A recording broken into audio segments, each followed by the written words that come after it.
So welcome everybody to a Life Less Serious book launch event. Thank you so much for joining us this evening. I'm George Halfin, and I am the editor of this beautiful book, A Life Less Serious. And I'm joined by some of our amazing contributors who I'll introduce in a minute. But I just wanted to tell you a little bit of background before we start about the book and why I had the idea, and then I'll introduce the contributors and they'll tell you a bit about what they wrote about and also their feelings about maybe about the book or some other chapters, and we'll have a bit of discussion. And then at the end, if you've got any questions, you're more than welcome to either put them in the chat, or if you're happy to be on camera, to ask them. And we hope to be finished by 9 o'clock, if so that, because we know it's late, and well, Julie's in America, so it's lunchtime for her, but it's getting late in England, so so welcome everybody. So yeah, what can I say about the book? It came about in lockdown, when I was furloughed from my job, and I would say, admittedly, reluctantly homeschooling my kids, and like many parents at the time, sort of going in and out my thinking about homeschooling and my situation, and but then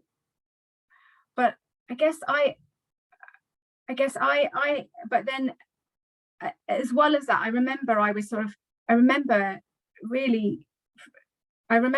in the park with my kids. This is when I really saw it, and they were playing, and I was literally hiding in my phone, looking at all the messages from the panicked parents.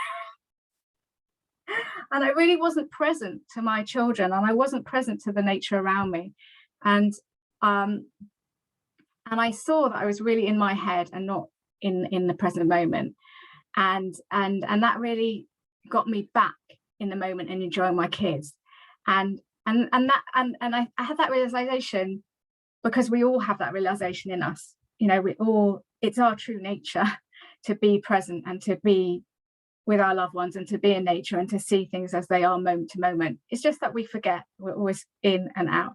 And in that moment, I remembered, and at that time, I heard a talk by someone really amazing, and I'm going to read you exactly what she said, because I think it's really good to be true to her words, and I really tried in the book to keep it true to her words, and that added the inspiration for the book. So it says in April 2020, I had the opportunity to hear a talk by an inspiring African-American woman whose teenage son had been mistakenly stopped by the police on the way to school and handcuffed for 30 minutes while they were on the lookout for a suspect in the local area. It had really affected him in ways she was concerned would impact how he would react in the future if something like this happened again. She was very upset by this, because she could see that what happened had taken something away from her son's value as a person. So he felt he was now the typical young Black male statistic. But instead of saying bothered by this, she went beyond her serious thinking, and she was able to interpret what happened as an unfortunate, innocent situation. She phoned up the local police station and reached out to them. She explained to the police what had happened and told them she needed them to come round her house to talk to her son, as she didn't want it to be that the next time he came in contact with them, he would act out of fear without clear judgment, because he felt like he was being attacked or they were messing with him. So the police came round, and together they were able to diffuse the situation. Her son was better able to understand that it was the system and not personal.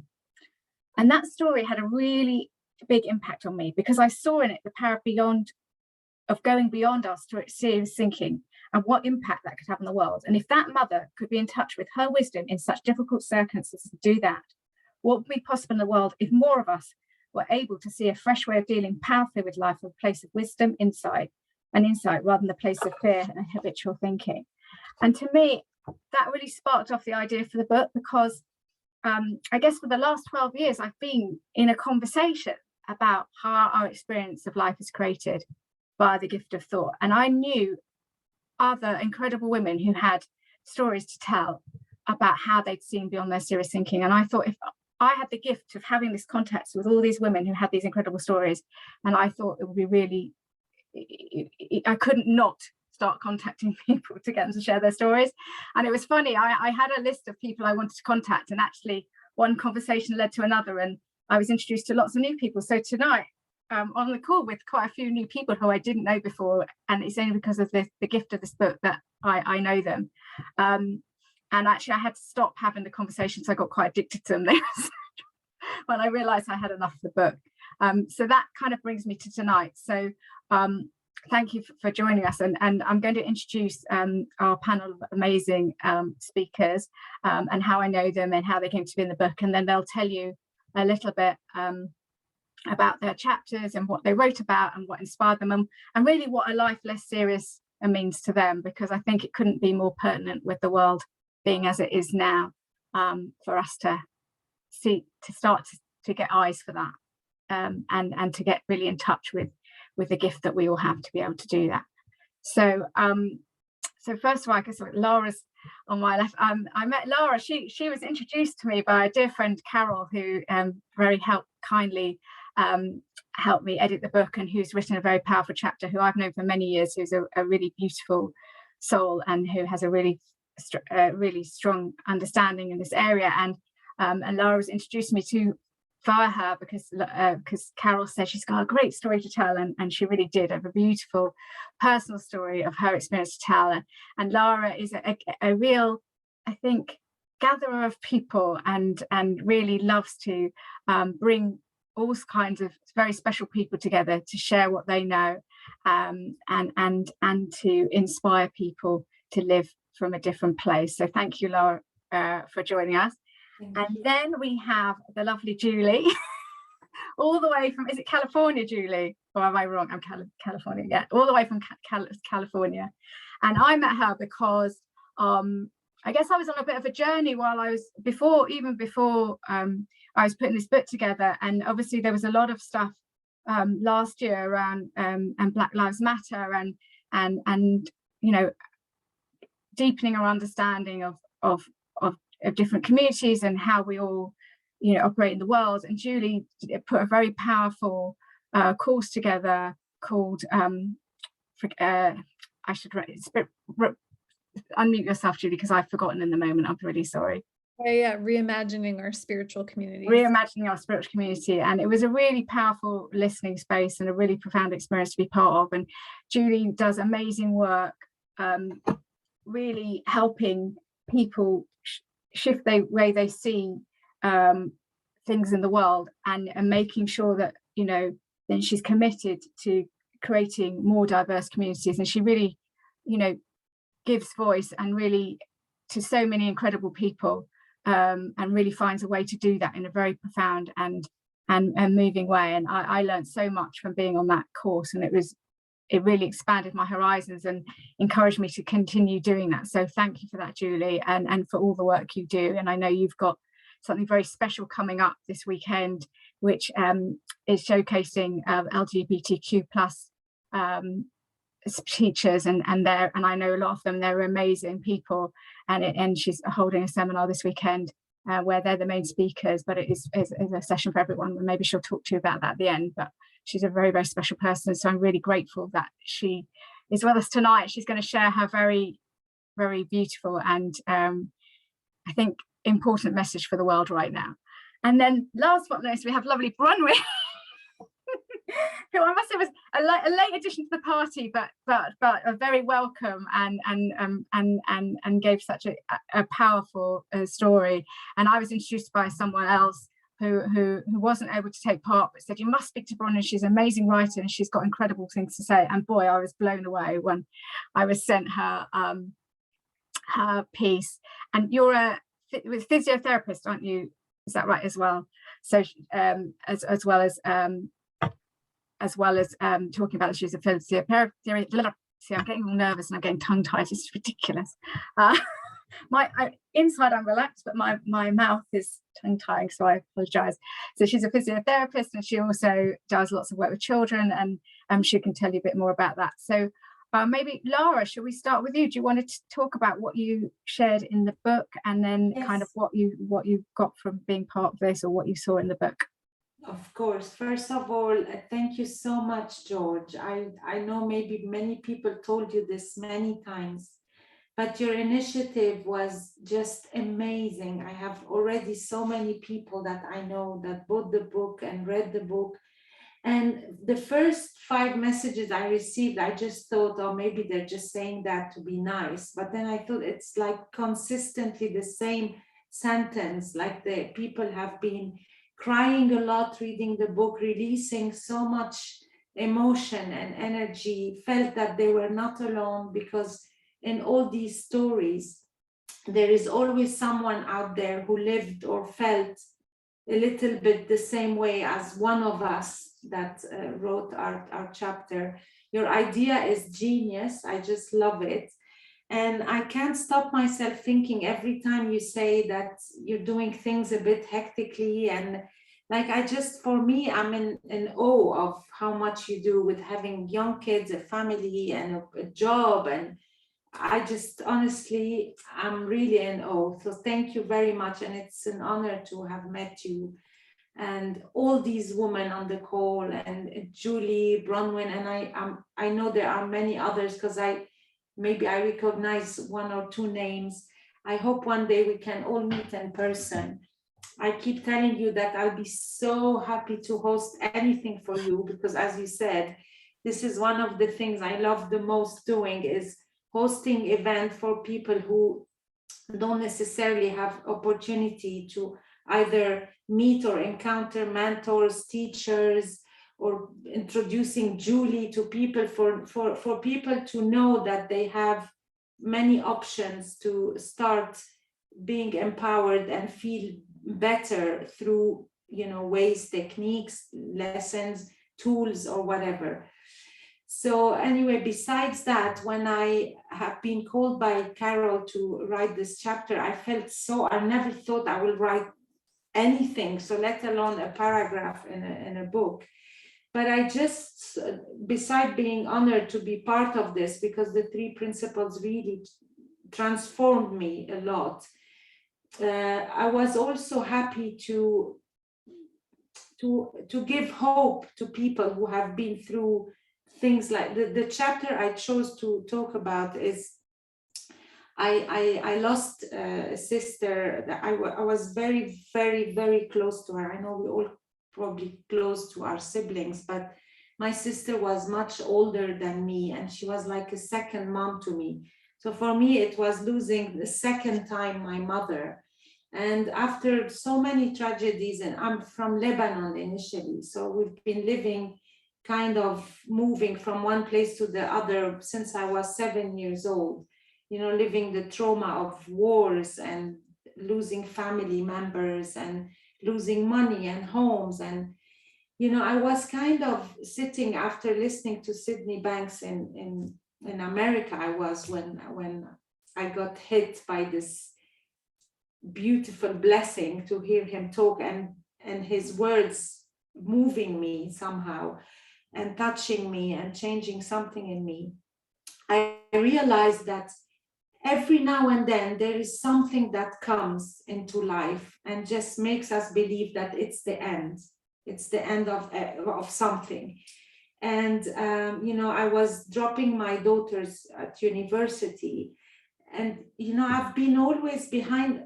I'm a mother of 4, and I realized there that I was getting so busy into being a mom to try and forget my pain and all these traumas that I never really looked at properly, and that has each time changed me and transformed me, and sometimes making me better, sometimes making me very bitter and angry. And I saw, after listening to Sydney Banks, these patterns into how my thought, depending on how I'm thinking about whatever has happened at that moment, it would give the flavor of how I was going to feel in the next month or week or year. And how from that change, I was going to change my relationship with the people involved, and I thought, what if you just start focusing on now, just now, in this, just the now moment, and realize that it's whatever way you think of the problem will determine the way you feel. And it's really up to you how you're going to respond to that feeling. And there was so much empowerment in that, novelty for me. It's like you discover how to do something new, and you try it once and you try it twice, and you think, it's a fluke, there is a first time lucky thing, when we just try something and it works, but it can't work forever. And I realized that it was actually really working. And it was a new beginning for me, because yes, of course, I was living traumatic things, but it was just not something that would determine who I am at the moment and in this present moment. And the chapter was, of course, I had lost my sister, and, I knew that something was changing, because when your kids go to study in America, that they keep saying, we will come back, but we know that it is something changing in your life. And I was just realizing that, like, who am I now? Like, what is my life about, without just having to do the day-to-day? I have 2 boys, but but they're growing as well. And this whole Sydney Bank and 3 Principles came at a perfect timing for me, because it made me reflect a little bit on who I truly was.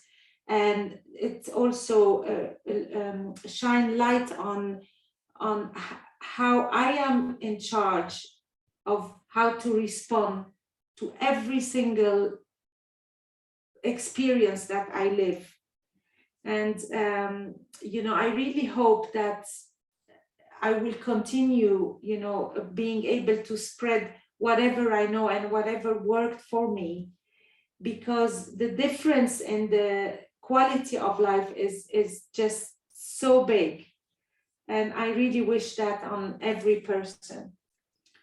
So I hope that many people will read the book and will be inspired. And once again, thank you so much for what you've done for not just all of us, but everybody who will read the book. Oh, thank you, Lara. That was really, I'm very moved, and that was very beautiful. And thank you for sharing, such, personal and things about what you saw and what you learned. And as Lara said, I said at the beginning, it comes from a universal understanding. We just happened to learn about it via Sid Banks, who had an insight into thought creative reality. But really, I see it as the heart of all. It's like I see it when I I teach it in I'm part of a Jewish Muslim women's network, and I talk about this stuff within that context, and I see it within religious context. It's like religion without the form. It's really at the heart of everything. It's an understanding at the heart of everything. And Sid Banks put language around it that we all related to, and we saw. That's how we all happen to know about it. But and that's why the language we're using. But hopefully everything we say, you don't have to know what he said to get a feeling for what we're talking about, and the feeling and the profound changes it's made, and just the simplicity of it, because that's what I really got from Lara said. She saw something very simple but very profound. Yeah, what I was referring to, George, without, as you said, going into details in the 3 principles, was that I was completely in charge of what kind of thought I could attach to or not attach to, and from there respond to every situation, in a different way, and a most positive, way for me and for people around me. Thank you, Lara. That's really beautiful and very clear. Thank you. And I think I'll go next to Bronwen, if you'd like to say. Yeah, I just want to echo what Lara said about thank you for the opportunity, and it's just been so beautiful to read the stories. I dip in and out all the time, and it's just so uplifting and lovely. And I the person who was going to write for you was, you know, because when I first got asked about writing the chapter, I was like, oh my goodness, yeah. But the person who was going to write is a lawyer, like a high flying lawyer. And she was going to write how about her experience of business. And I was like, well, that's not what I do. I was a bit freaked out by that. And tried to make it about, you know, so sort of the angle I went with was kind of around my experience of work. But it's really hard, you know, like we're humans and our life intermingles with everything, doesn't it? So I ended up, you know, the whole sort of where I am, you know, it's sort of the journey why I am here is I also had a tragic experience. I lost my brother. He was killed, and it was sort of 2 months after my dad died and 6 weeks before my second daughter was born. And like life was just really, really messy for a long time. And I guess what I wrote about was a little bit about, and what I've seen is how many labels we put on ourselves, how easy it is to try and fit ourselves and other people into boxes. You know, sort of, I got myself really busy and I thought I had to do things in order to prove myself and to live life for me and for my brother and be the best version of myself I could be, you know, and society kind of gives us that, like personal development, you know, go and smash your goals, have goals and smash them. You're not good enough as you are, is kind of the underlying message I was living with. So I spent a lot of money and a lot of time and a lot of effort trying to become a better me. And I guess what's been really nice to see is that that's all rubbish, for starters. You know, the labels that we put on ourselves are labels, and actually we've got the potential to be all of it and any of it and anything else. And that was profound. That's been profound. You know, I work with children with disabilities and adults, children and adults with disabilities. And I see more and more, you know, like how we focus on the outside stuff, but actually when we get down to it, we're all made of the same energy. We all come from the same place that is whole and healthy and innate and beautiful and loving and creative. Like that's one of the big things I've seen, is that we're so creative. I didn't think I was creative, and then I realized, well, somewhere along the line I managed to make dinner every night. You know, I don't know how I'm going to make dinner all day. I stress about it, and then whoop, dinner's on the table. Sometimes I leave it long enough and my husband does it. Problem solved. And how, you know, kind of you have children who have illnesses or COVID happens and you're like, I don't know how I'm going to figure all this out, but it does happen. And then what really hit me was looking back now at the morning when I heard that my brother had been shot. Like if somebody said to me, how are you going to deal with this? I would have been like, no, there's no ways. There's no ways. I don't know. I'd probably fall apart. And yet it was probably, looking back now, those probably about 2 months from that time to actually, because he was in South Africa and we had to go out there and sort things out. But it was probably the most calm period, because what needed to be done got done. I'm not saying I was happy, you know, it was traumatic, it was emotional, it was really, really fraught. But life just unfolded. Poof, poof, poof, poof, poof, poof. It was really obvious what needed to happen next and how it was going to happen.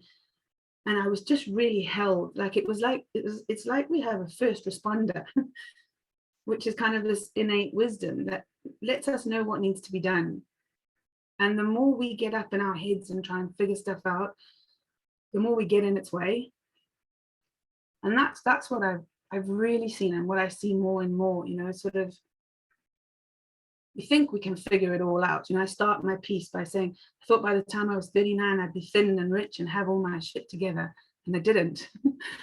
But it's because we have this expectation of what life should look like. And actually, when we step back and we see how beautiful and kind life has been to us, because it's got us where we are, We are resilience. Everybody's got resilience, you know, but sometimes we just need to be reminded, or sometimes we just need to be told that, because I think, like I said just now, you know, there's so much thing where we have to teach our kids resilience. We have to teach people how to be okay. Actually, it's so helpful to know that we are okay, and what gets in the way is noise and thinking about not being okay. So I don't know, that's kind of, you know, it was nothing to do with I wasn't a lawyer, clearly, but it was a really lovely experience. And even down to that, how am I going to write a chapter? And then, woof, there's a chapter. It's like, wow, that's amazing. So thank you for that. Oh, thanks, Bronwen. I love that. And I love what you said, and I can really relate to that. And it's funny in that I wrote the business chapter, but not the high flying business chapter. I wrote, I think I'll build on what Bronwen said, because I think my chapter does kind of build on what she said, and then I'll go to Julie, who goes much more into, you know, the wider world stuff. But I guess I wrote about my very tumultuous experience of work, and how I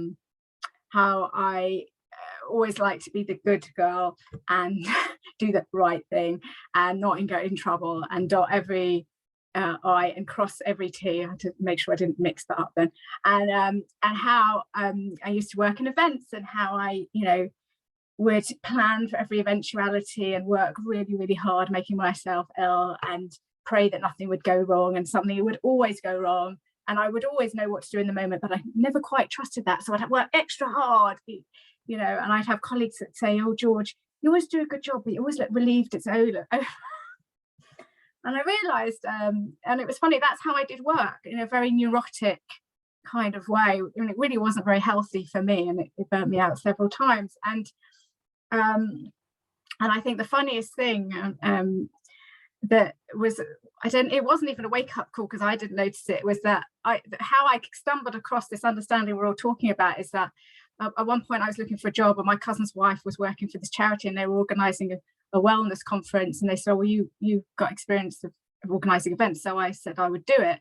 And so I organised a conference like I did everything back then, taking it all very seriously and being very responsible, and running around like a blue-ass fly, basically. And they delivered some chairs, and my colleagues were in a meeting. I was like, I can't disturb them, they're in a meeting, I'll do it myself. And I ran into a door, and a glass door, and I smashed my face in, and I welcomed people to the Wellbeing in a Health conference with 2 black eyes. And it was really fun. I think it's really funny, actually. My husband's on the call. He had his friends thought it was really funny as well. And I didn't know anything about what they were talking about, because obviously I was being very busy organising this conference, but I did dip in and hear little things, and I thought, oh, there's something happening here, and there was something going on, so I could see something in it. And that was the start of my journey, even though I didn't know it at the time. And for me, it's been a real lesson in unlearning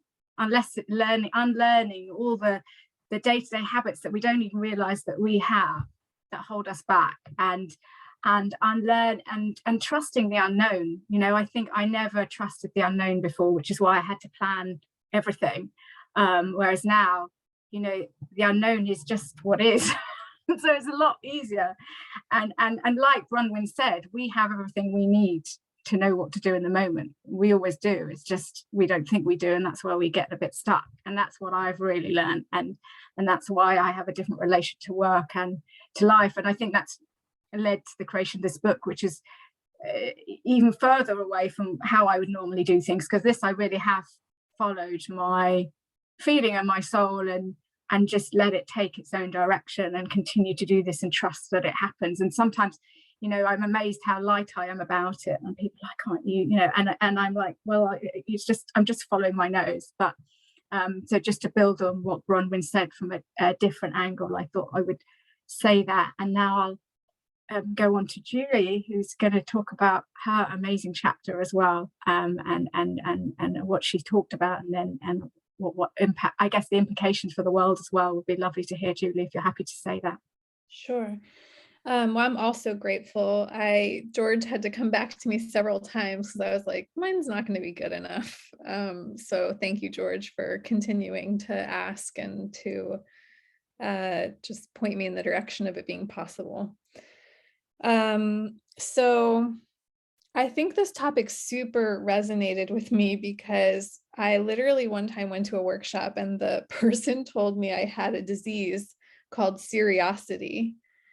And I was like, oh, okay. And that was kind of the start of me realizing, like, not only do I have very serious thinking, but I'm taking my serious thinking very seriously. And I started to then see, like, oh, it's weighing me down. It's not actually like freeing me up to have helpful thought. It's making everything look harder. It's distorting my perspective. And so it's been really just incredibly freeing to see more and more around that. And it's not to say, with how things are in the world, it's, we have all sorts of feelings, like we can be sad and we can wish things were different and all of that. So it's not pointing to the fact that we don't have human feelings, which I think sometimes people can associate not being serious with like not being human. But for me, it's more about realizing that when my thinking does get really serious, it's not actually the best quality thinking I have available to me. And I'm much more interested in feeling into wisdom as best I can, because it seems to create a life that's a lot more beautiful than the serious thinking does. So that's the best way I could articulate why this topic spoke to me so much. And then the chapter that I wrote about had to do with how our true nature, like who we really are, is what changes the status quo. And since I was really, really young, I've just loved humanity so much. And I think actually as Bronwen was talking for the first time, I was like, oh, my family was really challenged when I was young. And so I think that's part of, like, I wanted to help my family and I wanted to help humanity, like I just wanted people to have an easier time than what I saw them having. I wanted to have an easier time. And so I actually went on to study sociology in college. And in sociology, you'll think about things as in terms of experiments. So once I graduated, I started just looking at situations I was in as an experiment. And Lara, it's a lot like what you were saying. It's like, I realized people were choosing a way of seeing a situation innocently, like it looked as if it was the only option. And I saw that we actually had something else available to us that we could rely on, even though I didn't know what I would call that. And that would change the situation. So one of the examples I gave in the book was when I was a waitress. I don't know if you guys have been to a restaurant when it's really busy, but the waiters and waitresses are like sweating behind the scenes. Like it feels like an awful experience at times. And you just get to the other side of it being so busy and you have all these war stories like, oh, the appetizers weren't good at this table or this didn't come out. Like just so many things go wrong during that time. And part of what I saw when I took a step back from like us as a team was we were all kind of like out for ourselves innocently. Like it wasn't anyone, we weren't being selfish. It's just like, that's what it looked like we could do. And I realized that like on a deeper level, we were there to help each other. And so one night I just decided I was gonna do for other people what they couldn't do for themselves in their section in the restaurant. And so if somebody needed water at a table, I'd bring them water. If someone needed ketchup or utensils, like I would just do whatever I saw needed doing. Now, you guys, this was the experiment. I did not want to tell anyone I was doing this. I just wanted to see what would happen if I followed that deeper energy that was calling to me. And what was amazing was by the end of the shift, everyone was doing it. Like it was such a different experience. It was such a smoother experience. And that really showed me that what I saw about humans is true, like that there's something deeper and more innate in us that has guidance, everyone's been saying. And that when we follow that, it changes the way things are typically going. if we're following all the serious thinking. So the chapter goes into like other examples of that, but that's the one that occurred to me to share today. And I just was really grateful to not only know it, but to like play with it in my reality and see that it is actually true. So that's what I wrote about. Thanks so much, Julie. And before I open up to questions, does anyone of you want to say anything to what the other person has said, or ask anyone in the panel something, and then I can ask, I'll open up to questions, or not? That's okay. Oh, Bronwen, you look like you're going to say something. No, I just love those stories. Just love them. It's so cool. Thank you. I did have things pop in, but now I'm just like, oh my God, such beautiful stories. Can't remember what it was. And I can see Juliet, who also wrote in the book, is here. Juliet, do you want to say anything to what other people say? Because you also wrote a chapter and you happen to be here, so I'm a bit cheeky. I'm going to ask because I know you spoke very kindly on Thursday as well. But do you want to say anything? Well, it's just been a delight to hear all of you speak tonight, Bronwen and George and Lara and Julie. It's lovely to actually hear your voices because I've read your stories in the book. And last year when we were together last Tuesday, like you were saying, Lara, the feedback I'm getting from people who attended last week, people reading the book, I just think this book has a life of its own. And I love how you all articulate what you've seen differently. And that's just what I love about this book. It's real women telling it how it is for them. And we've all been impacted in a way. And there's just something extraordinary happening here. And I really want to just kind of say, yay to all of you. And thank you for coming on and being on this call. I was on a call previously running one of my programs, and one of the people, I won't name her, but she is here. She was absolutely raving about what she heard last Tuesday from the contributors from the book. So more, please do more of this, George and everybody. Thanks, Juliet. Thanks. Does anyone in the audience have any questions for us? And you can either put them in the chat, or if you're happy to be videoed on screen, because I guess it will come up when you speak, are you happy to ask questions? You can put your hand up, or I can scroll through. So if anyone's got any questions, let us know.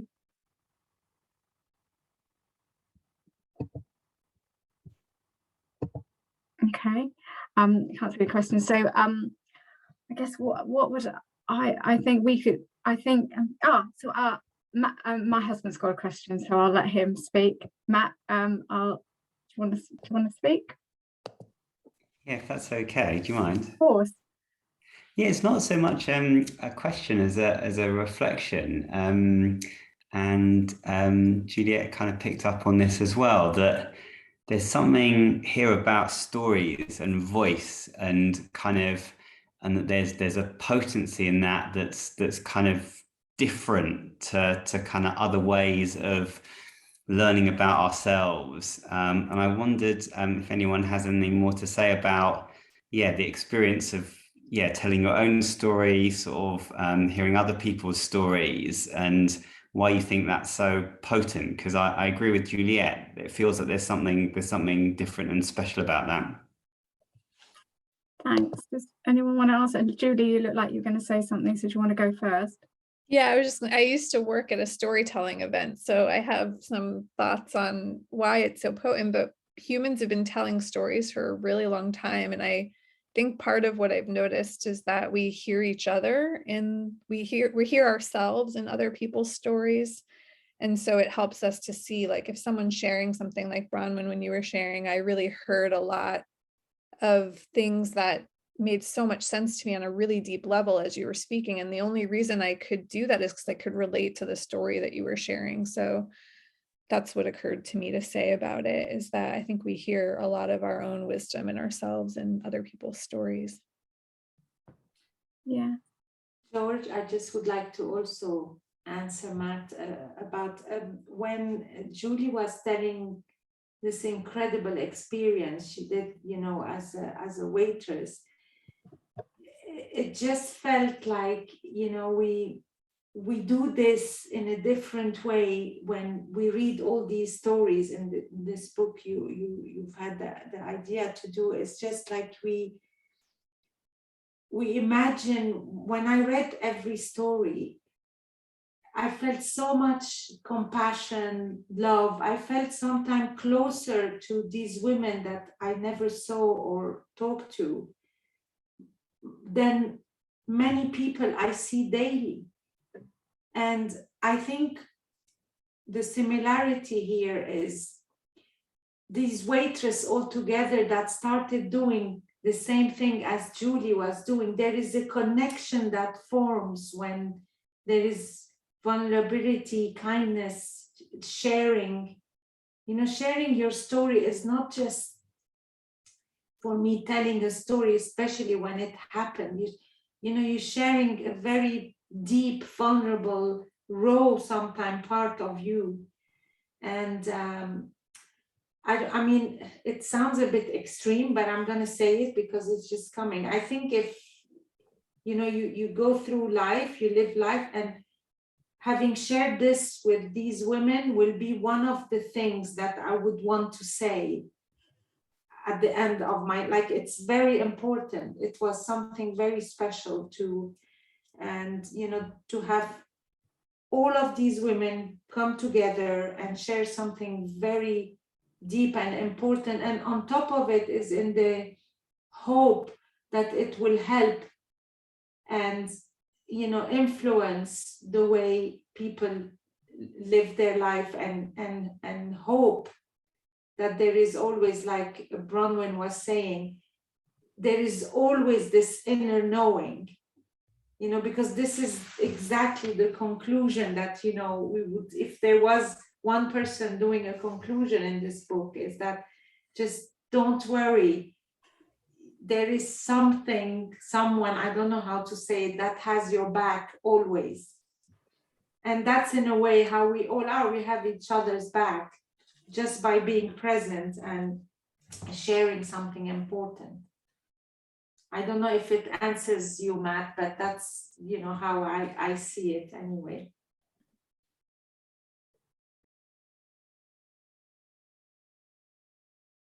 Matt, did you want to say anything, or did you want to say something? I mean, the only thing I'd say in response is, yeah, I think there's a different type, you know, we talk about the stories we tell, and I think sort of there's such a sort of clear distinction at a feeling level between the stories we're all telling about ourselves in our public personas and the stories that you're kind of all talking about here, and the kind of the depth of connection that's available when people are honest about their kind of story, and how much that's embodied in a feeling and a way of being, and that when people allow themselves to express that, that's when that connection sort of, yeah, kind of manifests. And it's such a contrast to the storytelling, you know, that is so rife in our society, which is such a distraction and such a kind of a misrepresentation of who we really are in many instances. I love that you said that, Matt, because like that's what I got from it, was like there was no agenda to it. We just showed up. And I think that's the difference, is like when you're honest and open, and I, you know, I've been doing some writing, and it's very much, you know, initially you think we've got to teach and we've got to get things across in a certain way, but when you just show up, there's something in that. I guess people can listen to it better, because they don't feel like you're trying to change them or teach them, or you're not trying to have an influence on them. You're literally just showing up as you, And I think there's something really valuable in that. And it's amazing to me that we achieved that with the book. Like, you know, we were all listening to each other, and we were allowing people to listen to us without anything on them. I don't know, that sounds really odd, but I think that speaks a bit to what you were saying. It's just without the fancy, without the fluff. Yeah, I really hear what you're saying, Bronwen. I think that's why, I mean, I've read it many times and read all of it, and each time I moved in different places by different people, and in every different bits I read, and I think it's the pure raw honesty of the stories, like everyone's been talking about, without filter, like really sharing from the heart their experiences, and not for show, like you'd normally say. It's really from the heart and what you felt. I can see Judy's got her hand up. Would you like to ask a question or add to the conversation, Judy? Yeah, sure. I'll dob myself in. I was the person raving about it. I thought last week's call was amazing, so heartfelt and inspiring. And I think the power of the story is that it helps people to see their stories, that when we see the logic of the principles, because when we're caught up in our own story, it's harder for us to see. But it's pretty obvious someone else's story because we don't have their thinking. It doesn't seem as real to us. We can see the story. So as we were sitting here, George, it's probably too soon to say this, but I want to suggest that you do another book. I can see a whole series of Soup for the Soul. I think this could be really huge, and it's probably the last thing you want to hear at the moment, because having done this, but I just think the power of story is amazing, and it takes us out of our own head when we're listening to someone else. So yeah. Oh, thank you so much, Judy, for sharing that. That's really beautiful, and it's really adds more explanation to what we've all been talking about. And you're not the first person who said that to me.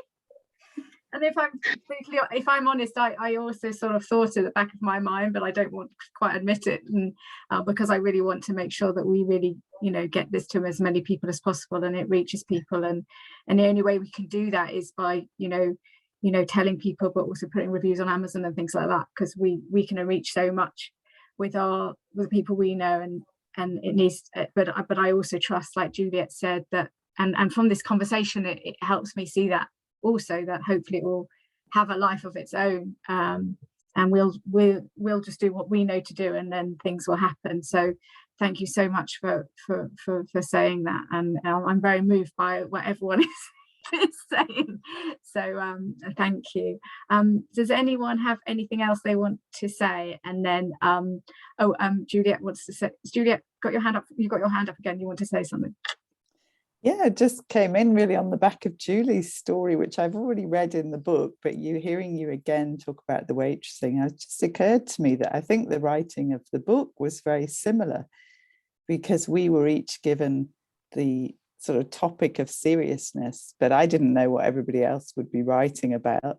So we all went off apparently separately and wrote our pieces. George, had the overview.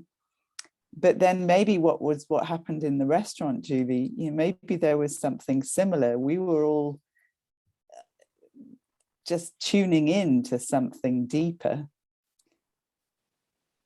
And so the stories that have come together, and apparently randomly, but not really.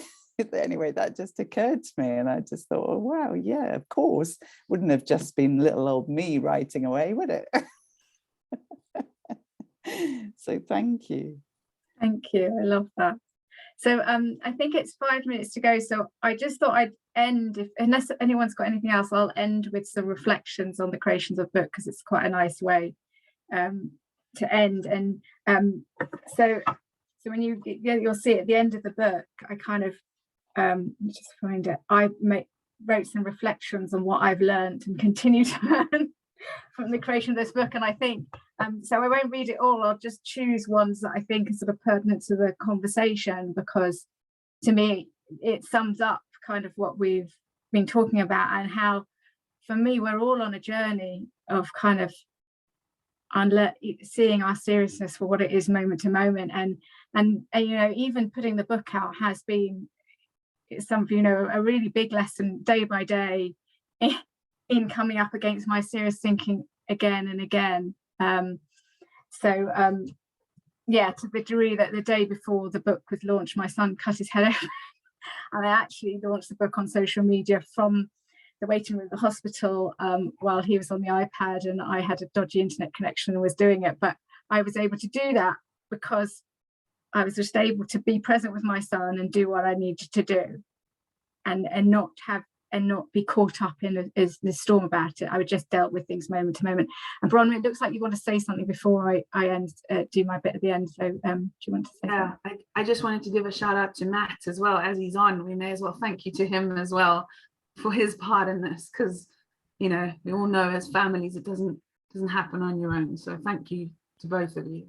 Oh, thank you. No, thank you, Matt, because, you know, I really couldn't have done it without him, because he had to cover quite a bit of childcare, more than usual.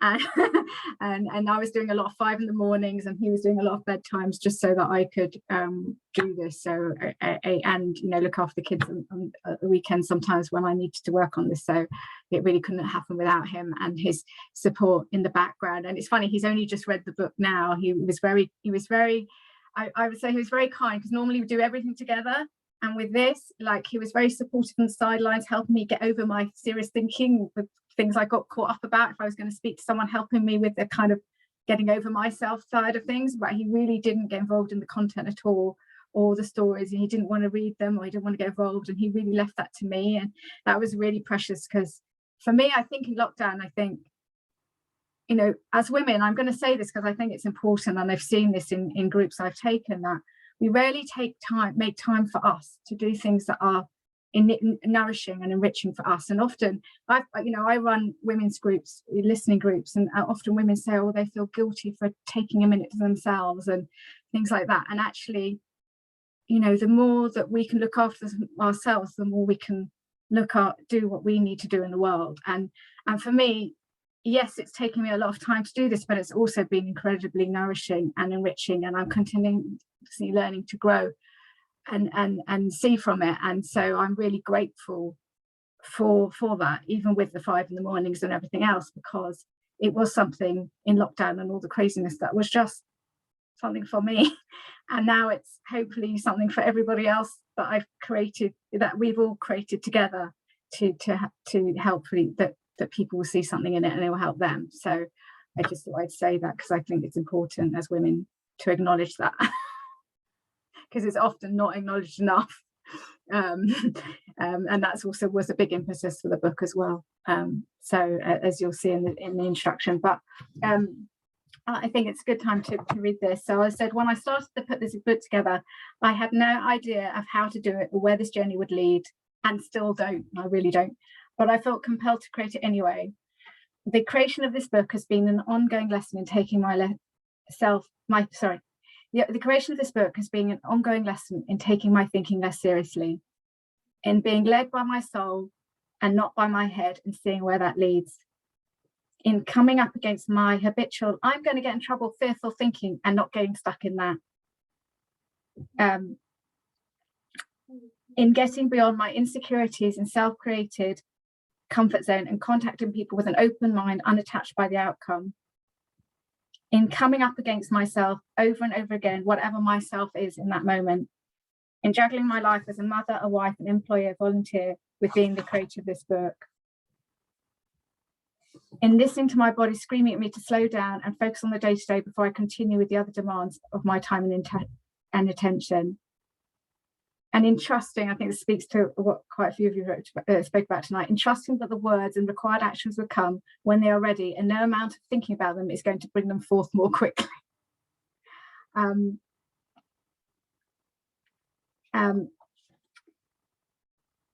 In pursuing what I hoped will make a difference to people in the world, even when that seems insignificant to what is required.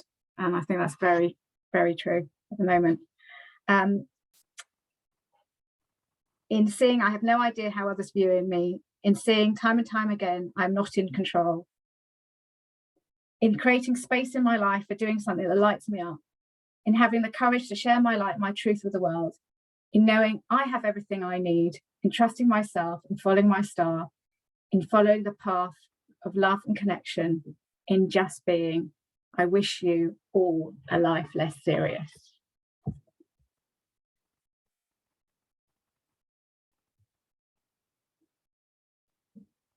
So with that, I will stop the recording. Thank you, George, so much. Thank you all for coming. It's been really lovely to be with you tonight.